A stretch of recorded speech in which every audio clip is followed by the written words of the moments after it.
I think that at that time, none of us quite believed in the time machine. The fact is, the time traveler was one of those men who are too clever to be believed. He never felt that you saw all around him. You always suspected some subtle reserve, some ingenuity in ambush, behind his lucid frankness. Had Philby shown the model and explained the matter in the time traveler's words, we should have shown him far less skepticism, for we should have perceived his motives.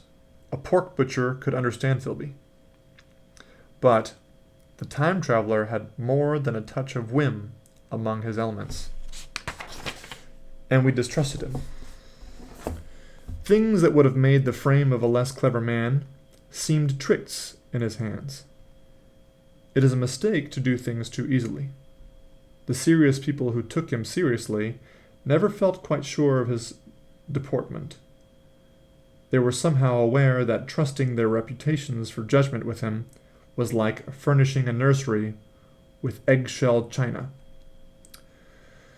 So I don't think any of us said very much about time traveling in the interval between that Thursday and the next, though its odd potentialities ran, no doubt, in most of our minds. Its plausibility, that is, its practical incredibleness, the curious possibilities of anachronism and of utter confusion it suggested. For my own part, I was particularly preoccupied with the trick of the model. That I remember discussing with the medical man, whom I met on Friday at the Linnean. He said he had seen a similar thing at Tübingen, and laid considerable stress on the blowing out of the candle. But how the trick was done, he could not explain. The next Thursday, I went again to Richmond. I suppose I was one of the time traveler's most constant guests, and, arriving late, found 4 or 5 men already assembled in his drawing room. The medical man was standing before the fire with a sheet of paper in one hand and his watch in the other. I looked round for the time traveler, and, "It's 7:30 now," said the medical man. "I suppose we'd better have dinner?" "Where's—" said I, naming our host. "You've just come. It's rather odd. He's unavoidably detained. He asks me in this note to lead off with dinner at 7 if he's not back. Says he'll explain when he comes." "It seems a pity to let the dinner spoil," said the editor of a well-known daily paper, and thereupon the doctor rang the bell.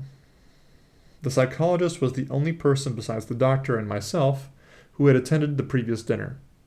The other men were Blank, the editor aforementioned, a certain journalist, and another, a quiet, shy man with a beard, whom I didn't know, and who, as far as my observation went, never opened his mouth all the evening.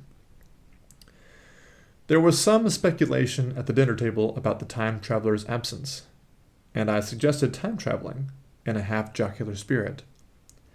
The editor wanted that explained to him, and the psychologist volunteered a wooden account of the ingenious paradox and trick we had witnessed that day week. He was in the midst of his exposition when the door from the corridor opened slowly and without noise. I was facing the door and saw it first. "Hello?" I said. "At last!"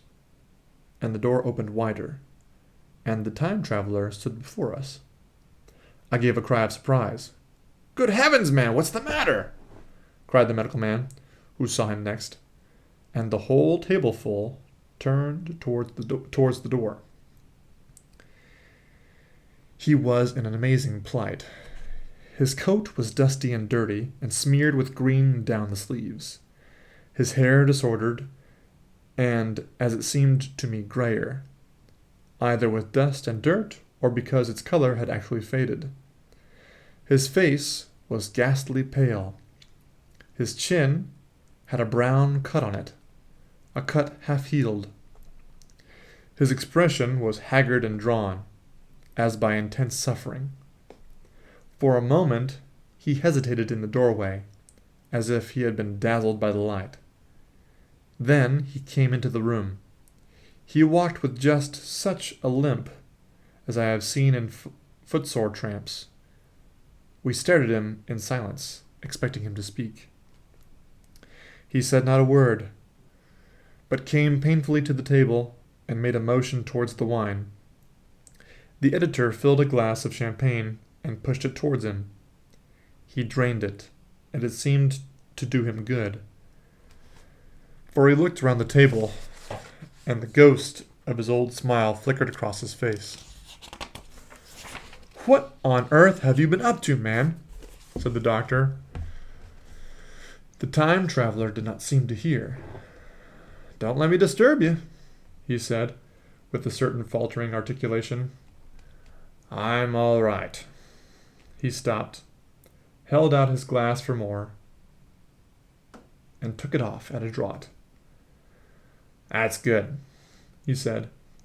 His eyes grew brighter, and a faint color came into his cheeks. His glance flickered over our faces with a certain dull approval, and then went around the warm and comfortable room. Then he spoke again, still, as it were, feeling his way among his words. "I'm going to wash and dress, and then I'll come down and explain things. Save me some of that mutton. I'm starving for a bit of meat." He looked across at the editor, who was a rare visitor, and hoped he was all right. The editor began to question.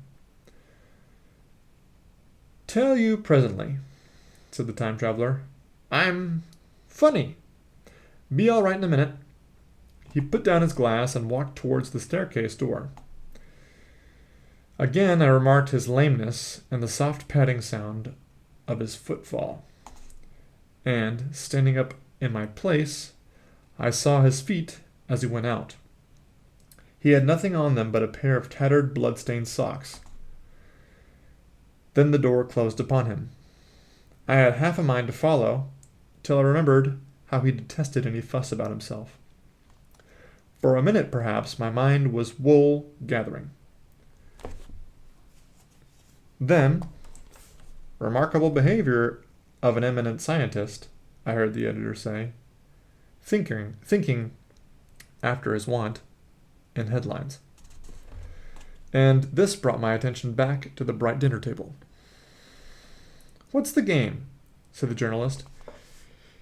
"He has been doing the amateur cadger. I don't follow." I met the eye of the psychologist, and read my own interpretation in his face. I thought of the time traveler limping painfully upstairs. I don't think anyone else had noticed his lameness. The first to recover completely from this surprise was the medical man, who rang the bell. The time traveler hated to have servants waiting at dinner for a hot plate. At that, the editor turned to his knife and fork with a grunt, and the silent man followed suit. The dinner was resumed.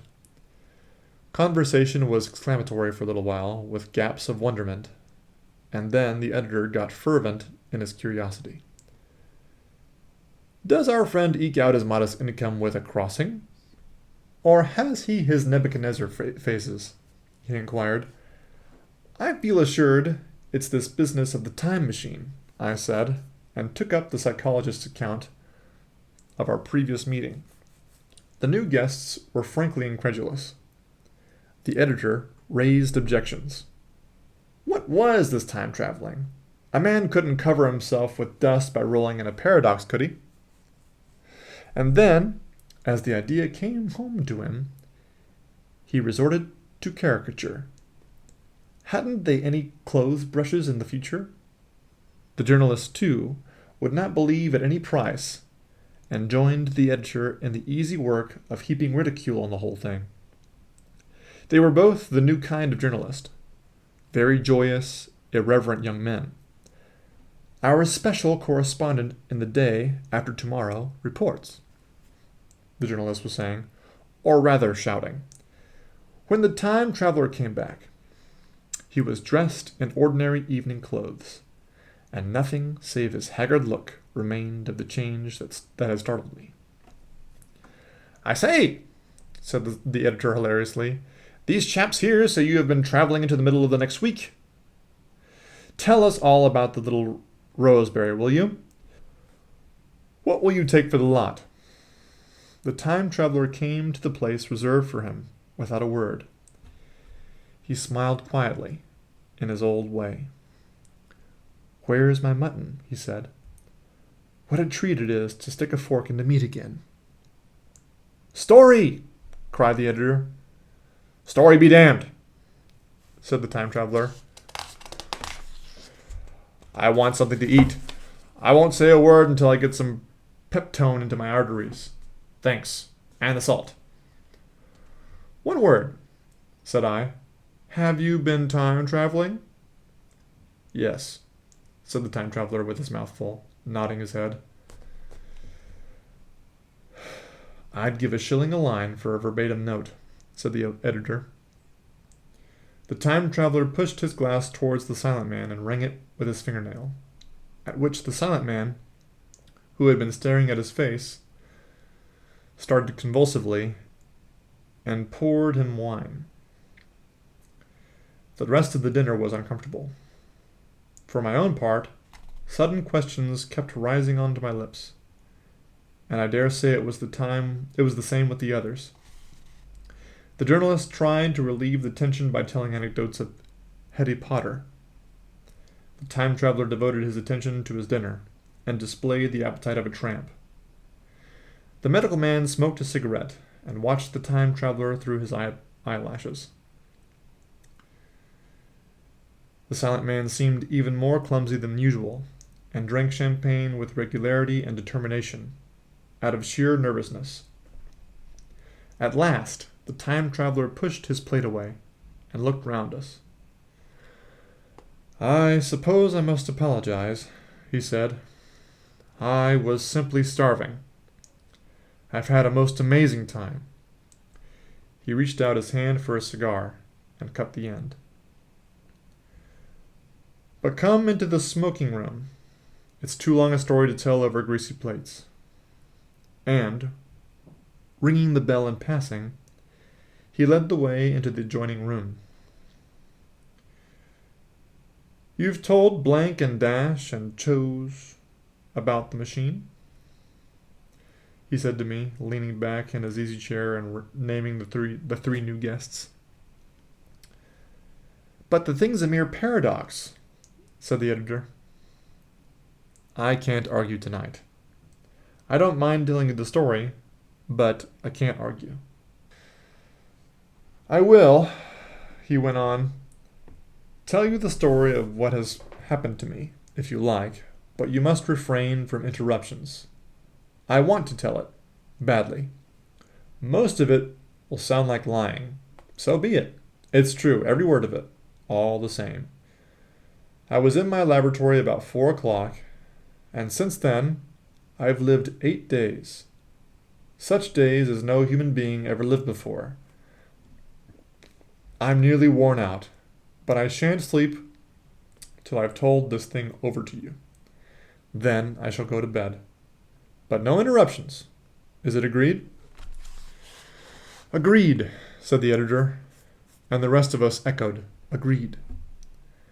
And with that, the time traveler began his story, as I have set it forth. He sat back in his chair at first, and spoke like a weary man. Afterwards, he got more animated. In writing it down, I feel with only too much keenness the inadequacy of pen and ink, and, above all, my own inadequacy to express its quality. You read, I will suppose, attentively enough, but you cannot see the speaker's white, sincere face in the bright circle of the little lamp, nor hear the intonation of his voice. You cannot know how his expression followed the turns of his story. Most of us hearers were in shadow, for the candles in the smoking room had not been lighted. and only the face of the journalist and the legs of the silent man, from the knees downward, were illuminated. At first, we glanced now and again at each other. After a time, we ceased to do that, and looked only at the time traveler's face.